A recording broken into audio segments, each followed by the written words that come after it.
안녕하세요. 심리상담센터 공감과 수용센터장 최희선입니다. 반갑습니다. 오늘은 최근에 연예인들도 많이 호소하고 있어서 잘 여러분들도 알고 계실 텐데요. 공황장애에 관해서 함께 알아볼까요? 네, 공황장애는 DSM-5라는 미국 정신의학협회에서 만들어진 매뉴얼의 진단적 특징이 공황장애라는 것, 예기치 못하게 발작이 일어나는 그런 경우를 얘기합니다. DSM-5라는 것은 요 사전을 얘기합니다. 네. 이것은 이제 정신의학 사전인데요. 그래서 이제 이 특징에 대해서는 제가 설명드리자면 반복적으로 예기치 못하게 발작이 일어나는 경우고 극심한 공포와 고통이 갑작스럽게 단기간에 호소하면서 수분 이내에 최고조에 이르고요. 그 시간 동안 정말 1분 시간, 5분, 10분 이 시간들이요. 정말 1시간, 2시간으로 여겨질 만큼 생리적이나 인지적 증상이 일어나는 경우를 말합니다.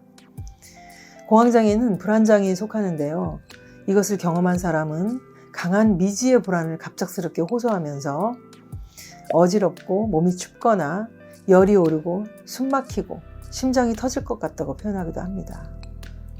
또한 친숙한 환경에서 벗어나는 것에 대한 두려움이 많은 분들, 그랬을 때 광장공포증을 수반하는데요.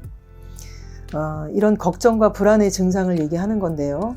광장공포증이란 또 광장장애라고도 얘기를 합니다. 이러한 증상은 누구에게나 일어날 수 있고요. 나만 이런 고통에서 죽을 만큼 고통을 받고 있다, 이렇게 생각하시지 않으시길 바라는 마음에서 제가 이런 부분을 알려드리는 겁니다. 공황장애 증상의 시작은 예기불안이라고 할 수 있는데요. 이 예기불안은 말 그대로 예기치 못한 불안을 맞이할까봐 두려움이죠. 왜냐하면 공황장애는 부지불식간에 일어나는 병인 걸로다가 명시되어 있긴 하지만요. 사실은 상담을 하다 보면 결코 부지불식간에 일어나는 일이 아니다라는 걸 알려드립니다. 이 증상은 시험을 보다가 시험을 망칠까봐 두려워서 머리가 하얘진다라는 그런 불안한 경험을 가진 사람들, 또 전철 버스를 타고 다니면서 한 정거장도 못 갈 만큼 그 어려움을 호소하는 그런 증상입니다. 그리고 뭔지 모른다라는 것은 공황장애를 뜻하는 건데요. 바로 이 증상이 내과 증상인 줄 알고, 왜냐면 숨이 막히고 막 죽을 것 같은 고통을 느끼니까요. 그래서 응급실에 갔다가 정신과로 리퍼돼서 의뢰되는 경험이 많습니다. 그래서 내담자들은 정말 죽을 만큼의 힘든 그런 순간적인 일들을 겪는데요. 이것이 미칠 것 같은 불안이 심할 때 발작 관련 행동의 위험 요인이 생기기도 하고요. 또 자살 등의 위험 요인이 있습니다. 이것은 기질적으로 부정적인 감정을 많이 느끼는 사람 중에 또 이런 걸 많이 느끼게 되는데요. 환경적으로도 불안에 취약한 경우에도 생길 수 있습니다. 따라서 불안장애의 범위에 있는 공황장애는 의학적인 치료가 반드시 필요합니다. 가장 좋은 치료 방법은 정신과 전문의에게 증상을 알려야 하고요. 그래서 필요에 따라서 약 처방과 병행해서 전문 상담사의 상담 치료가 병행이 되어야 합니다. 최근에 의사선생님들께서는, 정신과 의사선생님들께서는 상담 전문가와 함께 일을 같이 하시면서 이런 말씀들을 많이 하시죠. 역시 우리들의 치료와 플러스 상담 치료가 병행이 되면 굉장히 호전이 빠르다, 이런 부분을 알고 계십니다. 그래서 실제 상담 과정 중에 경험했던 내담자들의 또는 환자들의 이 특징에 대해서 제가 알려드리려고 하는데요. 가장 많은 것들이 첫 번째, 예기불안이 많은 사람들입니다. 그래서 돌발적인 일이나 새로운 일이 닥치면요, 상당한 불편을 느끼는 분들이 많습니다. 예를 들어서 약속을 하지 않았던 사람이 갑자기 나 니네 집에 갈게, 이렇게 얘기되면 굉장히 불편해해요. 그 불편한 감정이 어떤 감정이냐면요, 몸 전체가 극도로 긴장이 됩니다. 그러니까 긴장이 된다는 거는 난 좀 강박적인 성격인 것 같아 라고 얘기하는 사람들은 더 크게 느껴지는 거죠. 그래서 심리적인 여유가 없고 느긋하지 못한 성격인 경우가 많고요. 그 다음에 느긋하지 못하다의 반대가 뭘까요? 성격이 급한 사람들이죠. 그래서 성격이 급하다라고 표현하는 분들이 공황장애에 많이 걸립니다. 그리고 기질적으로 부정적인 사람들이 발작의 위험 요인을 갖습니다.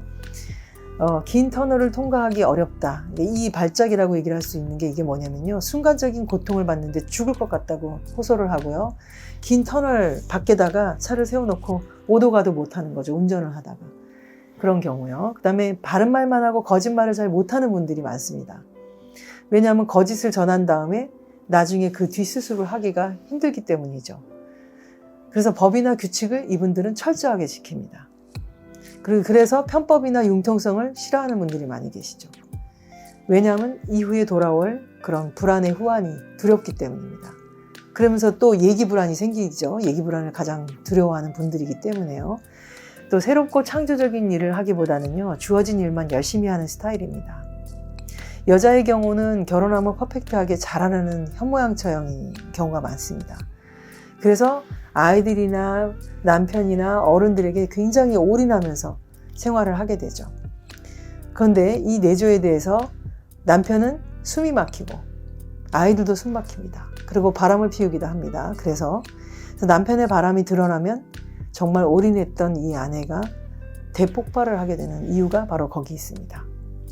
적합한 직업이라고 한다면 공무원이나 군인 등 아주 반듯한 일에 이제 잘하게 되겠고요. 또 다른 영업직이나 보험직으로 가면 거의 공황장애가 발생한다고 봐야 됩니다. 이런 성격을 가지신 분들이. 그 다음에 명확하지 않은 것은 잘 받아들이지 않는 특성 때문에 신의 존재를 잘 믿지 않습니다. 그래서 종교가 없는 경우가 많습니다. 그리고 성인이 될수록 공황장애 발병 요인이 복잡해지는데요. 아이들이 어른들보다는 잘 치료가 됩니다. 아이들은 어른에 비해서 심리적으로 힘든 이런 독소가 많지 않기 때문에 어른들처럼 사회적 구조나 대인관계에서는 발생하는 문제가 얽혀있지 않기 때문이라고 볼 수 있습니다. 그렇지만 아동들도 청소년들도 공황장애가 있습니다.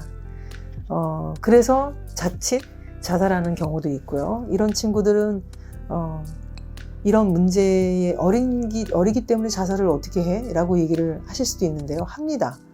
근데 유서가 없는 경우가 많습니다. 이런 경우는. 그리고 발병 비율을 보게 되면 여성들이 남성보다 많습니다. 하지만 치료하러 오시는 분은 남성들이 많습니다. 왜냐하면 주적으로 경제활동을 하시고 있는 경우가 많기 때문에요.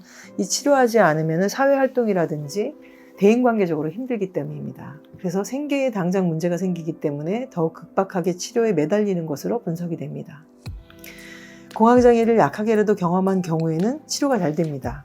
왜냐하면 그 예기 불안에 대해서 그것을 자기 자신이 알고 있기 때문에. 그리고 최근에 공황장애 환자가 많은 이유는요, 한국 사회의 불안정한 분위기도 한몫합니다. 그러기도 하고 전 세계적으로 이 공황장애가 많이 있을 수 있는 게 불안이 많은 사람들에게 걸리니까 성장 과정 중에 개인적인 충격이나 사적인 사건 경험에 의해서도 공황장애를 겪는 경우가 많고요. 전 세계적으로 의미는 코로나 때문이죠.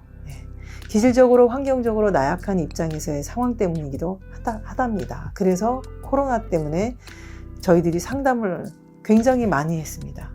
특히 올해. 그리고 상담 장면에서 제가 만났던 내담자들을 통해서 알게 된 바로는 어린 시절부터 부모로부터 받은 분리불안이나 유기불안 때문이라는 것을 알려드리고 싶습니다.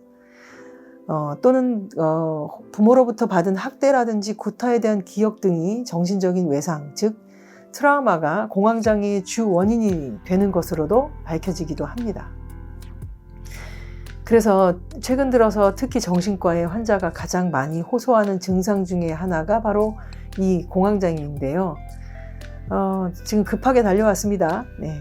다음 영상에서는 더 자세하게 여러분들을 만나 뵙기로 하겠습니다.